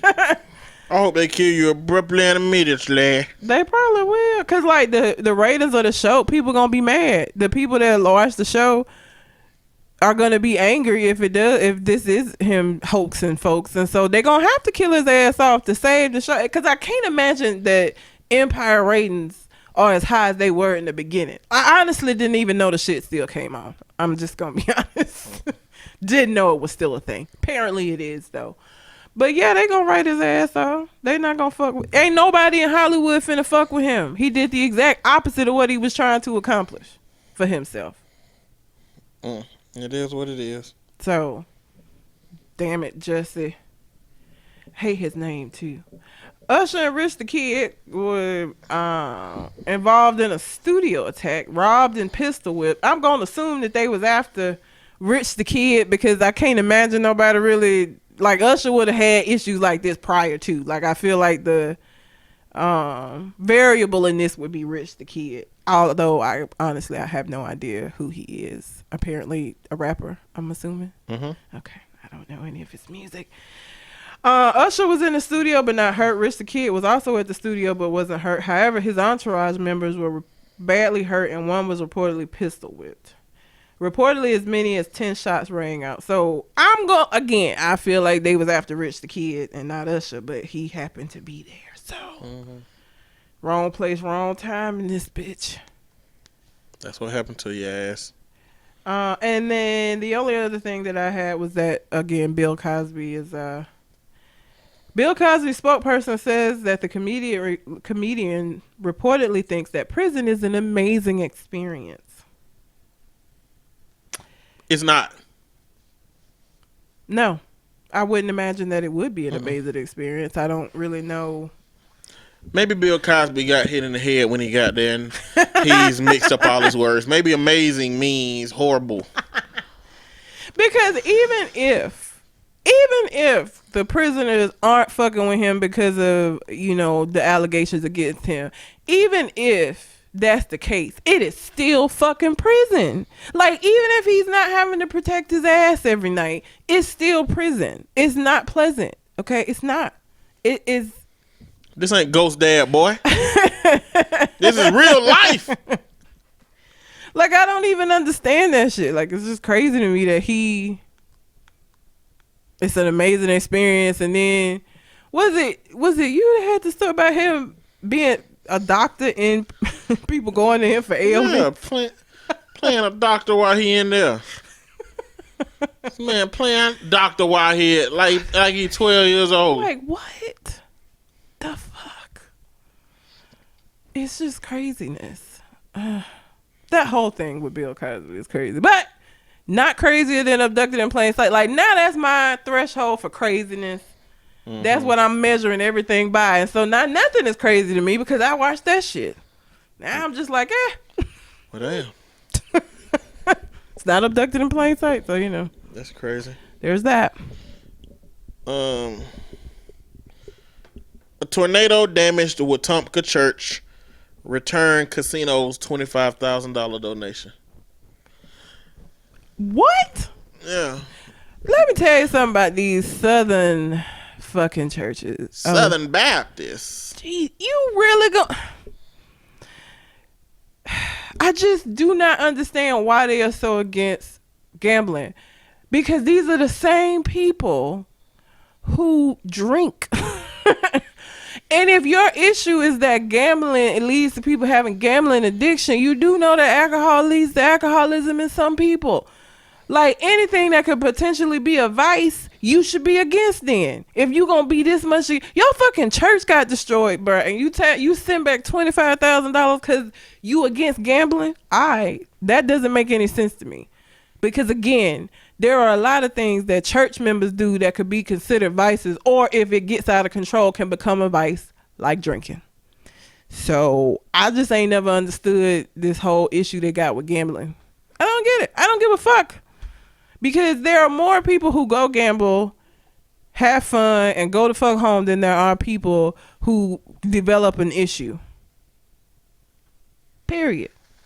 So that don't make no sense to me. It's stupid. You're just not gonna have a church because you don't want to take the money from the casino. I guess so.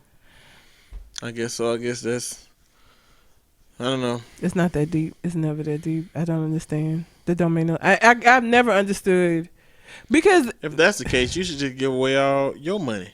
yeah, Like, if money really holds no value in the situation, then give me all your money. You know, like, I don't understand. Like, we have societal norms that we have to meet. mm-hmm. You know, and if you're willing to sacrifice that due to your faith and your religion, that's your prerogative. I actually applaud you, because sometimes, as much as I disagree with something, it is still admirable that you know. Believe that hard that you turn away $25,000. Yeah, you believe it, but you know, I can say you're admirable for turning away that money, and stupid at the same time. Both of them. I just don't get it. Like I said, that is a very Southern Baptist, Southern religious thing. Alabama. That's the reason why Alabama will never have a lottery, because of these church folks that have issues with it, and it's just like, don't fucking play the lottery then. Don't play it. You know what I'm saying? The same way, don't drink. People drink. People drink in excess. You can choose not to drink. You can choose not to partake, and just let other people do that. It's the same thing with the lottery. But we will never get the lottery because of that. Ever. It'll never happen. Never. Maybe one day. I won't be allowed to see it. I don't feel. Okay, well, never. Never. I don't feel like I'll be here. It might happen, but it won't be in my lifetime, because I just feel like it ain't gonna be enough of these like hardcore Bible thumpers die off before that happens. Yeah. It's, there's still too many of them, and they're gonna keep voting no on the shit. So. Yep. Yeah. What else you got? That was all I had. That's all you got? Mm-hmm. Well, that's all I got too. You got anything else on your mind before we split up and part ways? Go watch Abducted in Plain Sight. No. Umbrella Academy. She just gave you the highlight and low light of what Abducted in Plain Sight is. But you have to see it for yourself. You do not. Why do you want to see real life trauma? This is why we watch movies, so that we can get away from the bullshit that goes on in our regular life, and we can pretend to be somebody different. We can experience it from a different lens, a different perspective. You want to go home and watch bullshit that might be happening at the creepy old white man house down the street from you? Why? Why you want to watch that? It don't make sense to me. Because it is unbelievable. It was unbelievable. That shit wouldn't happen in the black community. No, it wouldn't. It absolutely wouldn't. Like I said, it's not that we don't have pedophilia in our community. It's just it look different. And that kind of shit right there with strangers, it would never happen. I don't know if that's better or worse, that it would probably be somebody within your own family as opposed to a stranger, but that's what it is. It wouldn't be no outside people. That's horrible. It is. Either way, it's terrible. But anyway, if you ain't got nothing else on your mind, until we come to the next conversation, We out. holla.